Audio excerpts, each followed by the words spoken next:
Big update on the Nico Williams transfer saga.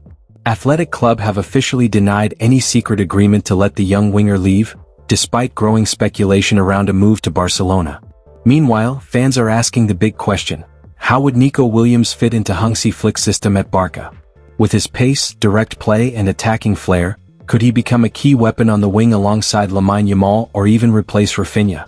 Let's dive into the full situation, break down the tactics and separate fact from fiction. According to a fresh update from Sport, relations between Athletic Club and FC Barcelona have hit a boiling point as the transfer saga involving Nico Williams takes a more hostile turn. While the winger's move to Barcelona is widely regarded as inevitable, Athletic Club are determined to make the deal as difficult as possible, particularly due to their strained relationship with the Catalan giants.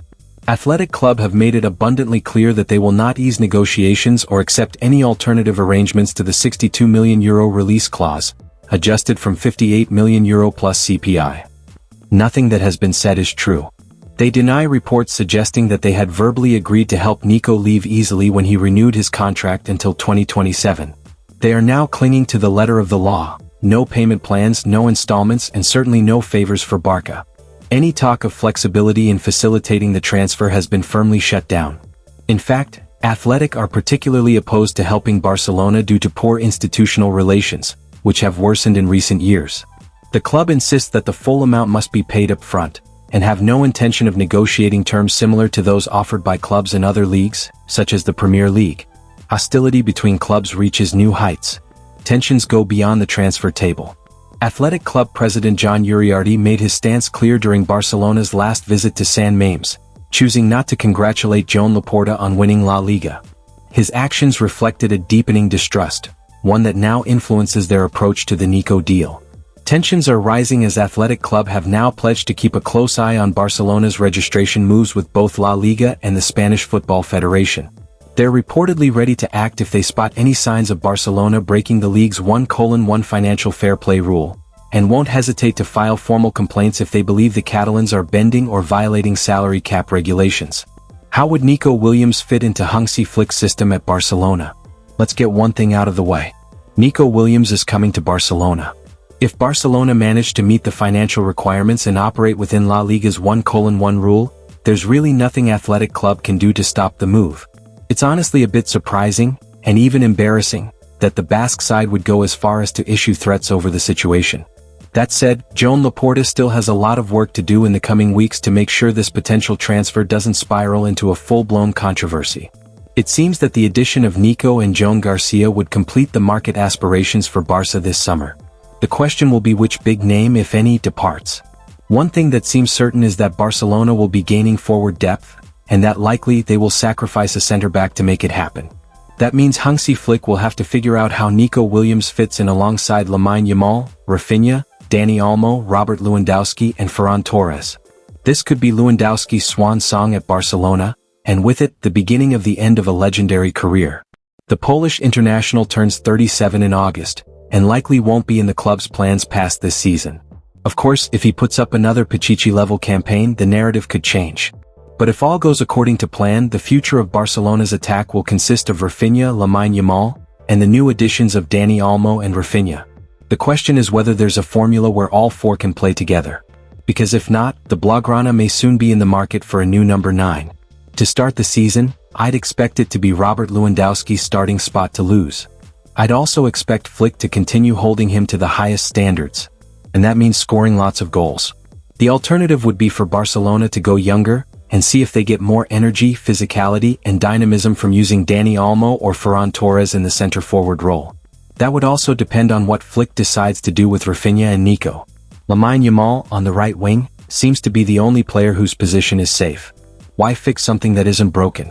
Play Raphinha on the left, Dani Olmo in the 10 and Lewandowski up front, and just like last season you should be good to go. But what if you put Nico on the left wing? The big experiment may be to see what happens when you move Raphinha to the middle, and Olmo up top. If it works well, it's a very different team compared to the one who had so much success last season. One reason why I think it could work is because Raphinha thrives when you give him freedom to roam as he reads the game. Nico has a classic, more disciplined, winger profile. Although it must be said that he can play on either side well, and even has some experience playing through the middle. What's funny is that Dani Olmo seems to have become Barcelona's utility man.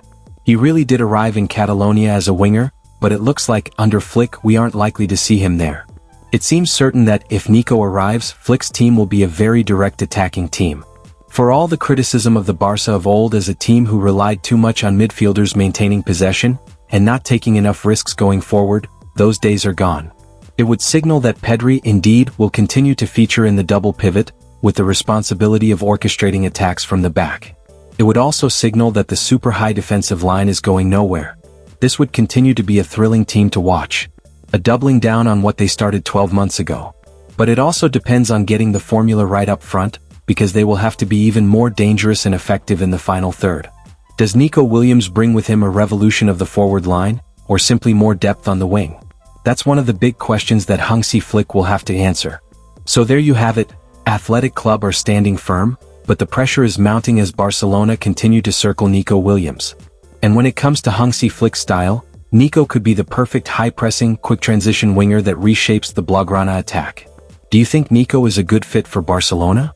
Would you start him over Raphinha or play him alongside Yamal? Tell us in the comments, and don't forget to like, subscribe and turn on the bell for more Barca transfer breakdowns and tactical insight. We've got major breaking news from both the Premier League and La Liga. Fabrizio Romano has confirmed Arsenal's third summer signing is almost done, and it involves replacing a player who's set for a move to Barcelona. Meanwhile, Barcelona are keeping a close eye on a Bundesliga star ahead of a potential move next summer. Major scouting work is already underway. And to top it off, Xabi Alonso has fired back at the Barcelona president after his controversial Real Madrid remarks. The tension is rising in Spanish football. So don't go anywhere. Let's break it all down right here, right now. Arsenal have reached an agreement with Brentford and Christian Norgard over a deal for the midfielder. Arsenal's long-promised big transfer window is finally kicking into high gear. The Gunners are making serious moves, with Christian Norgard set to become their third major signing of the summer, joining Martin Zubimendi and Kepa Arrizabalaga at the Emirates. Zubimendi arrives from Real Sociedad after Arsenal activated his £51 million release clause, while Kepa ends his 7-year spell at Chelsea following the club's decision to trigger his £5 million buyout. Mikel Arteta is clearly building something serious, and Arsenal fans have every reason to be excited. And Fabrizio Romano has now confirmed that they are also set to sign Norgard for £9.4 million as a replacement for Thomas Partey. He wrote on X, "Christian Norgard to Arsenal, here we go. Agreement done club to club after €11 million proposal sent today. Personal terms also agreed with Norgard set for medical. Brentford have authorized the player to travel. New midfielder to replace Thomas."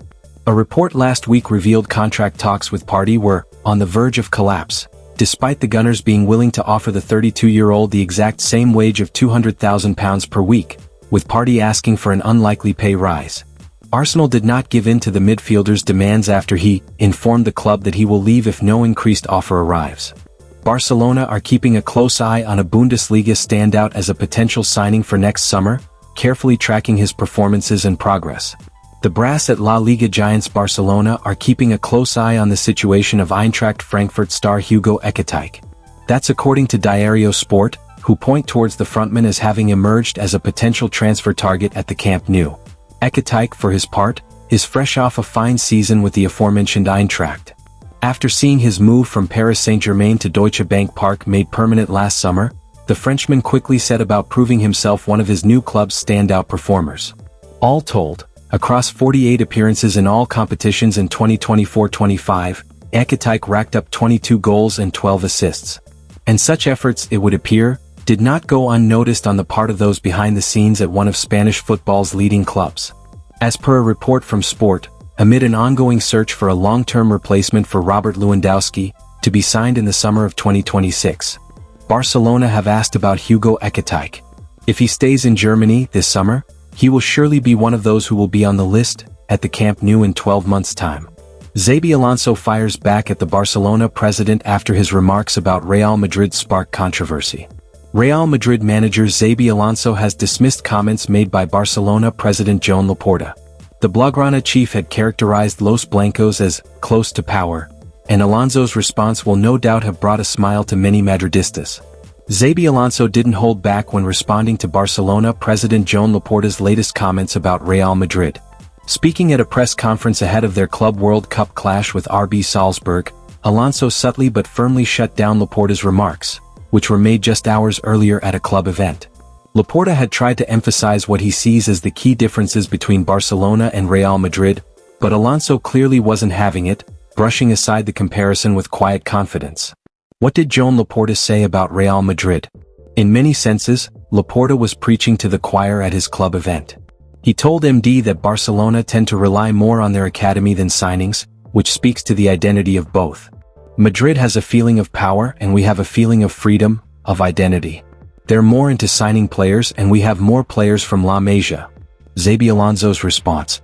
Hours later across the Atlantic Ocean, Alonso sat down to face the media in Philadelphia ahead of their final group game in the Club World Cup.